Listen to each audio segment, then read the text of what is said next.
Hello students, मैं self साजन बेदी। तो आज हम डिस्कस करेंगे ज्योमेट्रिक प्रोग्रेशन के बेसिस पे कुछ क्वेश्चंस। हमने लास्ट लेक्चर से ही ज्योमेट्रिक प्रोग्रेशन टॉपिक शुरू किया था और उससे पहले हम अर्थमेटिक प्रोग्रेशन कर चुके हैं। अगर आपको अर्थमेटिक प्रोग्रेशन पे क्वेश्चंस रिलेटेड प्रॉब्लम है तो आप मेरे जो अर्थमेटिक प्रोग्रेशन के लेक्चर्स हैं उनके बारे में आप सर्च करके आप मेरे चैनल पे जाके आप चैनल को सर्च करें और यहाँ पे जाके आप अर्थमेटिक प्रोग्रेशन के सारे लेक्चर देख सकते हैं और जिसमें पूरी की पूरी एक्सरसाइजेस एक्सप्लेन किए हैं, उसके रिलेटेड जो क्वेश्चन भी हैं वो भी एक्सप्लेन किए हुए हैं। तो आज हम बात कर रहे हैं, हमने लास्ट लेक्चर में शुरुआत की थी ज्योमेट्रिक प्रोग्रेशन के बारे में, तो आज उसी लेक्चर को हम कंटिन्यू करेंगे। ठीक है, तो ज्योमेट्रिक प्रोग्रेशन के बारे में एक बार फिर से मैं थोड़ा सा इंट्रोड्यूस करा दूं कि ज्योमेट्रिक प्रोग्रेशन है क्या। जैसे अर्थमेटिक प्रोग्रेशन में हम जो टर्म्स को लिखते कैसे थे कि जैसे ए थी, फर्स्ट टर्म ए कंसिडर कर लेते थे, तो नेक्स्ट टर्म जो लिखना था तो उसमें एक ही टर्म को, एक ही कांस्टेंट टर्म को ऐड करते जाओ और नेक्स्ट टर्म्स आती जाती थी। बट मैंने जो आपको लास्ट लेक्चर में ये बताया था जीपी के बारे में, तो वहीं से मैं एक बार फिर से स्टार्ट करूँगा आज के क्वेश्चन के लिए। ठीक है, तो 1 जैसे मैंने लिख दिया 1 2 4 8 16 32 सो अब इसको चेक करो, जो सारी की सारी टर्म्स हैं मैंने कैसे लिखे। देखो 1 multiply 2 2 2 multiply 2 4 4 multiply 2 8 8 multiply 2 16 16 multiply 2 32। तो ऐसी चीज़ को हम क्या बोलेंगे, जीपी, ज्योमेट्रिक प्रोग्रेशन। ऐसी चीज़ क्या बोलेंगे, जीपी, जिसको बोलते हैं ज्योमेट्रिक प्रोग्रेशन। ठीक है, तो ये थी होगी ज्योमेट्रिक प्रोग्रेशन। ठीक है, तो इसका मतलब कि ऐसी सीरीज जिसमें हम एक ही टर्म को बार बार नेक्स्ट टर्म के साथ मल्टीप्लाई करते जाएं, कंसेक्यूटिव टर्म के साथ मल्टीप्लाई करते जाएं, एक ही टर्म को, एक ही कांस्टेंट टर्म को। वहाँ पे क्या था, एपी में क्या था कि एक ही कांस्टेंट टर्म को बार बार ऐड करेंगे। ठीक है, हर एक नेक्स्ट से नेक्स्ट टर्म में ऐड करते जाते थे। वहाँ पे क्या था कि जैसे मैंने बोल दिया 2 4 6 8 10, तो यहाँ पे 2 2 ऐड होता, पर यहाँ पे 2 2 क्या हो रहा है, मल्टीप्लाई हो रहा है। तो ये थी एपी, तो वो थी ये है हमारी जीपी। तो मैं बता रहा हूँ था कि ये हो गई जीपी। ठीक है, तो जीपी में हम जो nth टर्म लिखते थे तो मैंने वो भी बताया था। वो कैसे कि अगर हम देखो, मैंने क्या बोला, वहाँ पे क्या था, कॉमन डिफरेंस। अर्थमेटिक प्रोग्रेशन में क्या था, कॉमन डिफरेंस, और जीपी में, ज्योमेट्रिक प्रोग्रेशन में क्या है, हमारी कॉमन रेशियो सेम होगी। कॉमन रेशियो का मतलब कि जैसे मैंने क्या किया, सेकंड टर्म को फर्स्ट के साथ, थर्ड को सेकंड के साथ, कंसेक्यूटिव टर्म्स को मैं डिवाइड करूँगा। कंसेक्यूटिव टर्म्स को डिवाइड करने का मतलब कि उनकी रेशियो निकालूंगा। जैसे कि अगर मैं ये बोलूँ कि A1 A2 A3 A4 A5 A6, ठीक है, तो ये सारी की सारी टर्म्स अगर मैं बोलूँ ये क्या है, जीपी है। तो ये देखो ऊपर लिखी हुई जीपी, तो यहाँ पे मैं क्या कर रहा था, 2 के साथ मल्टीप्लाई करता हर एक टर्म को, कंसेक्यूटिव नेक्स्ट से नेक्स्ट टर्म को 2 के साथ मल्टीप्लाई कर रहा था। तो अब देखो मैं बोल रहा था कि यहाँ पे क्या टर्म आती है, कॉमन रेशियो। कॉमन रेशियो कैसे कि जैसे देखो 2 को 1 के साथ डिवाइड किया, 4 को 2 के साथ डिवाइड किया, 8 को 4 के साथ, 16 को 8 के साथ, 32 को 16 के साथ। तो चेक कर लो सभी के सभी क्या आ रहे हैं, 2 आ रहे हैं, 2 2 2 2। तो ये हमारी ये क्या होती है, कॉमन रेशियो, जिसको आर के साथ डिनोट करते हैं।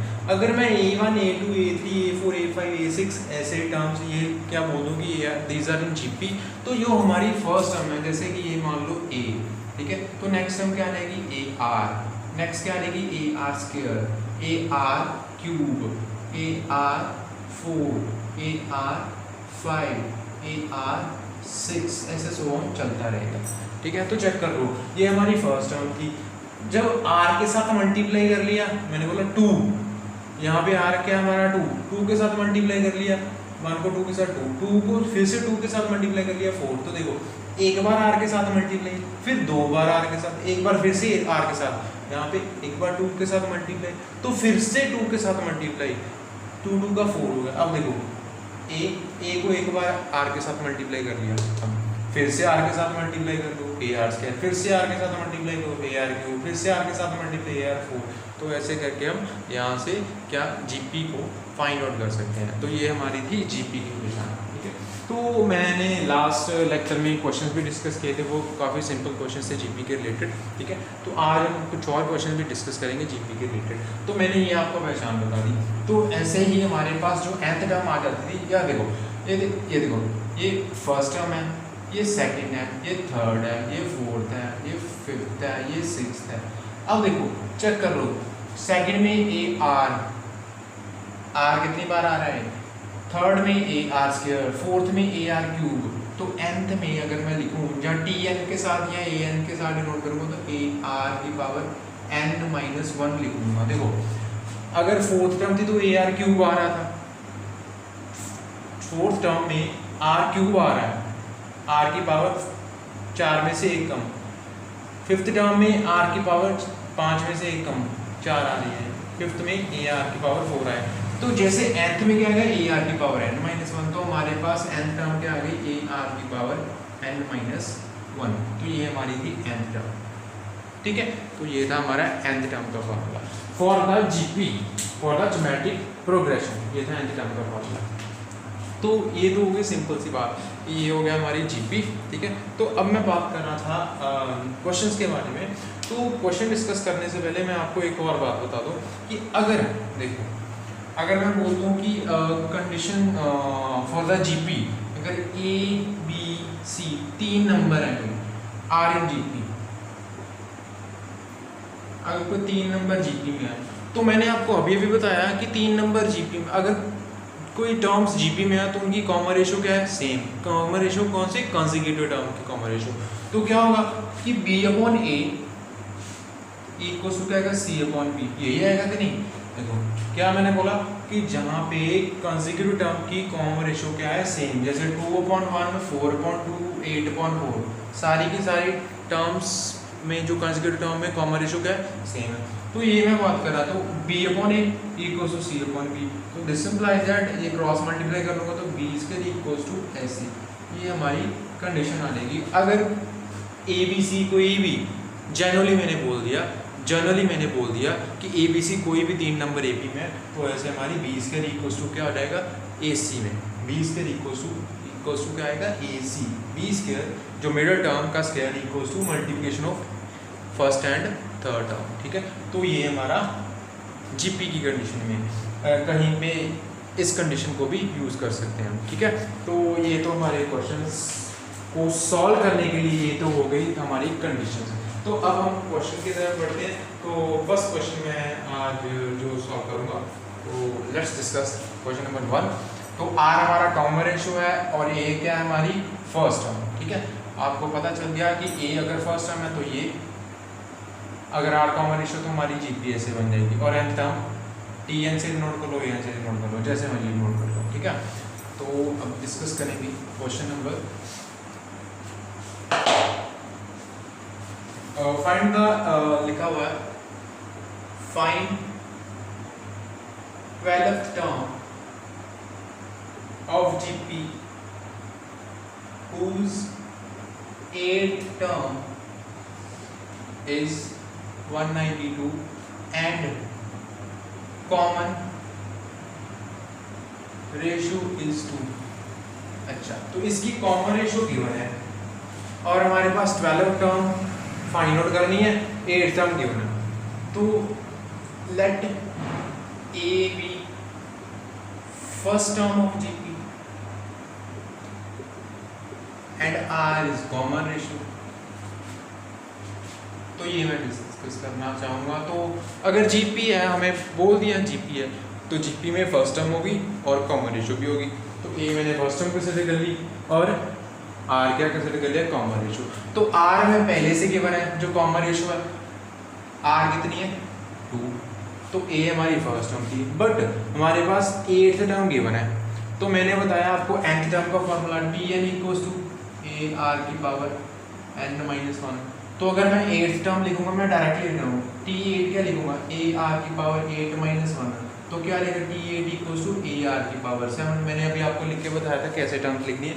तो 8 टर्म क्या आएगी, ए आर की पावर 7, 9 टर्म क्या आएगी, ए आर की पावर 8, आर की पावर 1 कम आ जाएगी जो भी टर्म लिखोगे, ठीक है। तो 8th टर्म ना, 8th term of G P equals to कितनी है 192, तो that is T A D equals to 192, तो ए आर की पावर 7 इक्वल्स टू 192, ठीक है। तो ए आर की पावर 7 क्या है 192 है हमारे पास, ए आर की पावर 7 क्या है 192।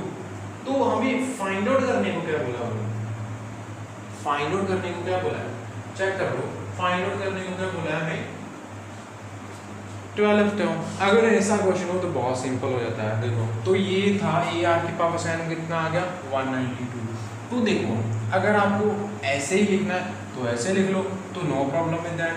तो अगर अब देखो फाइंड आउट क्या करना है 12 टर्म, नाउ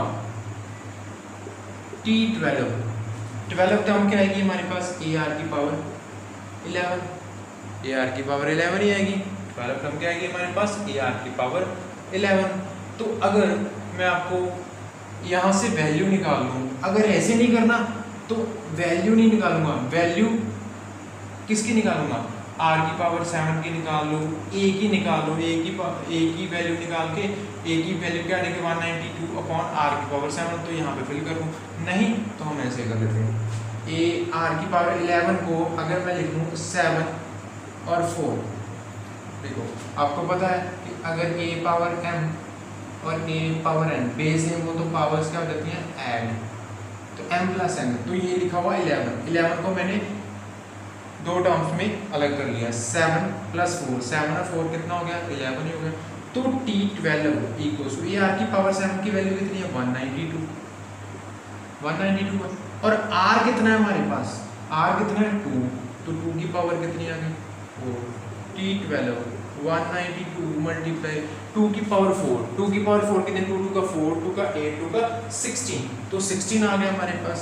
और अब इसको मल्टीप्लाई कर लो, तो अगर मल्टीप्लिकेशन करूँगा तो 62 एंड 7 30, तो हमारे पास ये टर्म आ गई 12 टर्म कितनी आ गई 3072। तो ये हमारी 12 टर्म। अगर ऐसा क्वेश्चन हो तो आप आराम से डिस्कस कर सकते हो, ठीक है, सॉल्व कर सकते हो, डिस्कस क्या करना आप सॉल्व भी कर सकते हो, आप बहुत ही अच्छे बच्चे हो गए, ठीक है, तो आपको अच्छे से क्लियर भी हो गया होगा, ठीक है। अब नेक्स्ट क्वेश्चन डिस्कस करते हैं, तो आप इसको पॉज करके वीडियो को तो इस क्वेश्चन को देख सकते हैं आप।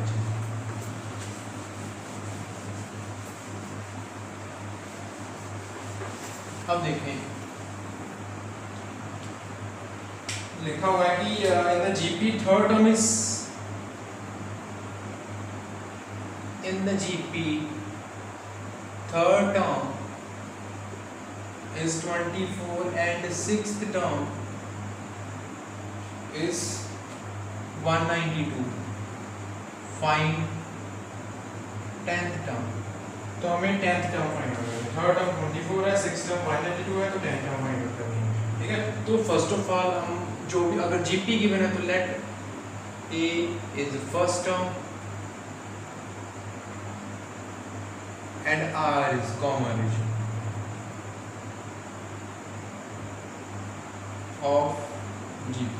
तो according to the given condition, condition के अकॉर्डिंग हमें गिवन क्या है, थर्ड टर्म गिवन है और सिक्स टर्म गिवन है, तो T थर्ड गिवन है कितनी है 24 और T सिक्स गिवन है कितना है 192। तो T थर्ड का मतलब ए आर की power 2 equals to 24, third term ऐसे लिखोगे ना ए आर, अगर nth टर्म है T N equals to A R की पावर n माइनस 1, तो थर्ड टर्म क्या आ गई ए आर की स्क्वायर इक्वल्स 24, और सिक्स टर्म लिखूंगा तो ए आर की पावर 5 इक्वल्स टू 192। ये दो टर्म्स आ गए हमारे पास। अब देखो ये फर्स्ट इक्वेशन और ये सेकंड इक्वेशन, मैं क्या करूँगा यहाँ से आर की वैल्यू निकालूंगा, आर की वैल्यू निकालने के लिए डिवाइडिंग 2/1, देखो ये ए आर की पावर 5 है, ये आर की पावर 2 है, तो आर की पावर के अकॉर्डिंग में डिवाइड कर लेता हूँ, डिवाइडिंग 2/1। अगर मैं डिवाइड करूँ 2 को 1 के साथ, that means left hand side अलग डिवाइड होगी और राइट हैंड साइड अलग डिवाइड होगी, चेक कर लो। ए आर की पावर 5 अपॉन ए आर की power 2 equals to left hand side अलग डिवाइड हो गई और राइट हैंड साइड अलग डिवाइड हो गई, ठीक है। तो ये हमारे पास a से कैंसिल, r की पावर 5 और r की पावर 2, तो r की पावर 5 माइनस 2 बन गई, ऊपर जाके माइनस हो जाएगी, तो ये हमारा 24/8 पे ज़्यादा गया।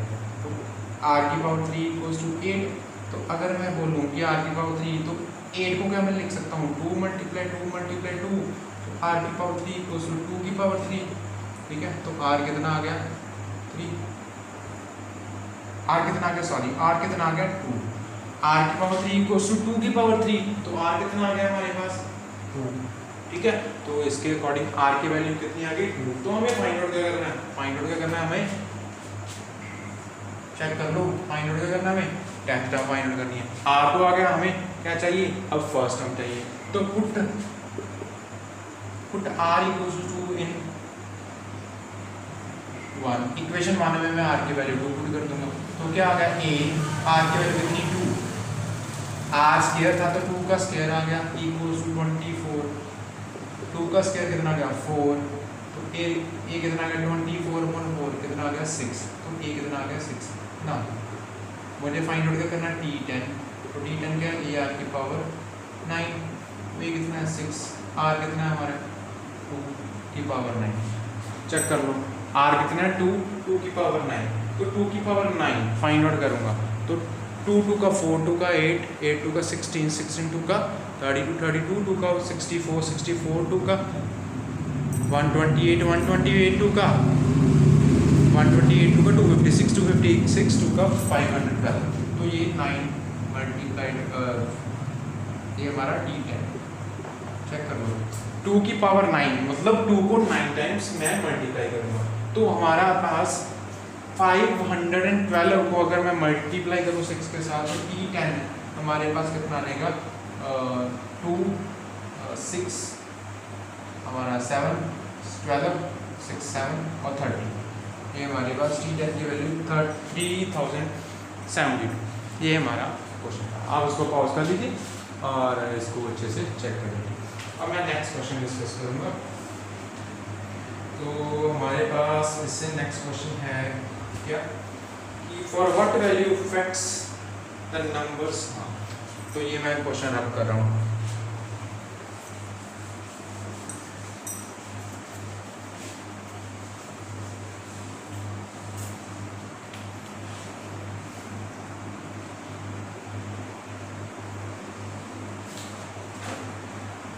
क्या लिखा है, for what value of x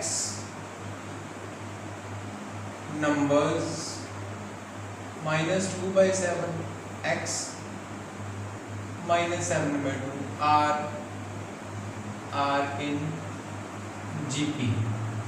देखो क्वेश्चन गिवन क्या है कि x की कौन सी वैल्यू के लिए, x की कौन सी वैल्यू के लिए ये जो तीनों नंबर हैं वो जीपी में होंगे, कौन सी वैल्यू के लिए। अगर ये तीनों नंबर जीपी में है तो कॉमन रेशियो क्या होगी, सेम। नो गिवन नंबर्स जो गिवन नंबर्स है मैं वो लिख लूंगा।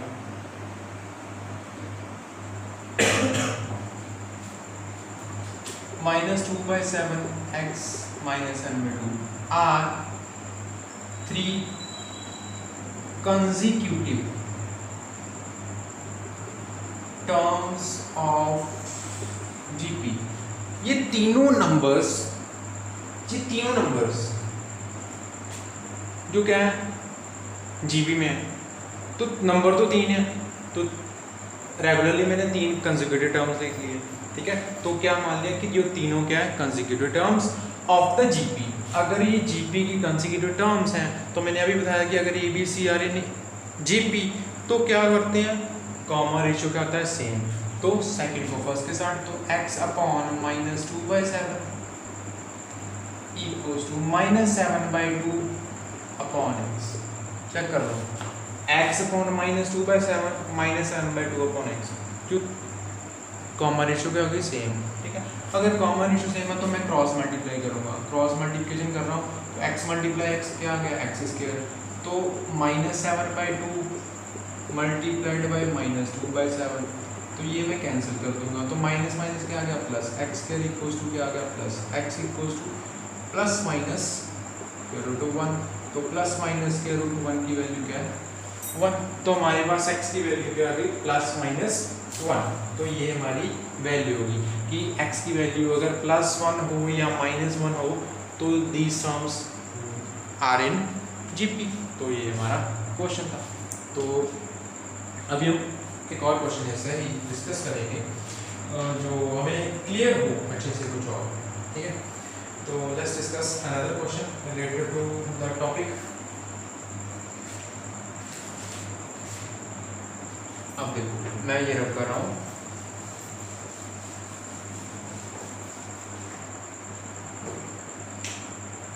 क्या लिखा है कि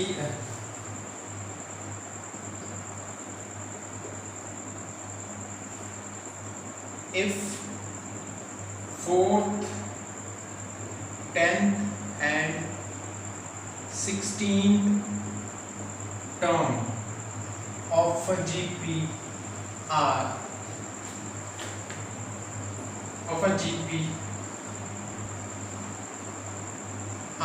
x, y, z, prove that x, y, z are in GP। तो देखो यहाँ पे गिवन क्या है मेरे पास, एक जीपी गिवन है, तो अगर जीपी है तो let A be first term and R is common ratio. GP है तो ए फर्स्ट टर्म है, आर कॉमन रेशियो। तो बोला क्या हमने, if 4th, 10th and 16th term, जो 4th, 10th और 16th terms of a GP are X Y Z, ये 4th है, ये 10th है और ये 16th है। तो अकॉर्डिंग टू गिवन कंडीशन मुझे क्या गिवन है, T4 कितना है x, T10 कितना है y और T16 कितना है हमारे पास z। This implies that a r की power 3 equals to x, this implies that a r की power 9 equals to y, this implies that a r की पावर 15 equals to z। तो ये मुझे गिवन, ठीक है। तो x की वैल्यू क्या है, आर की पावर 3, y की वैल्यू क्या है, आर की पावर 9 और z की वैल्यू क्या है, आर की पावर 15, ठीक है। तो प्रूव क्या करना है, prove that x y z are in GP, sorry x y z are in GP, ये मुझे प्रूव करना। नाउ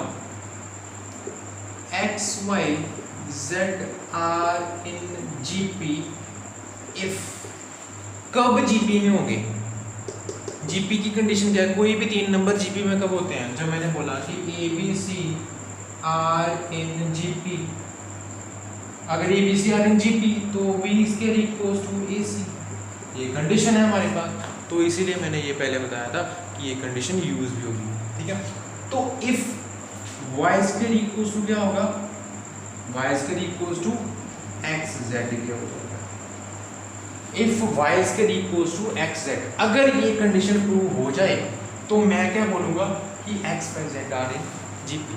उन्होंने पूछा है कि प्रूव करो, उन्होंने बोला है कि प्रूव करो, पूछा भी नहीं, उन्होंने बोल दिया कि प्रूव करो, तो बोल दिया तो हमें प्रूव करना है।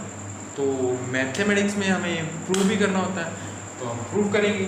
तो क्या प्रूव करना कि X Y Z are in GP if Y square equals to X Z.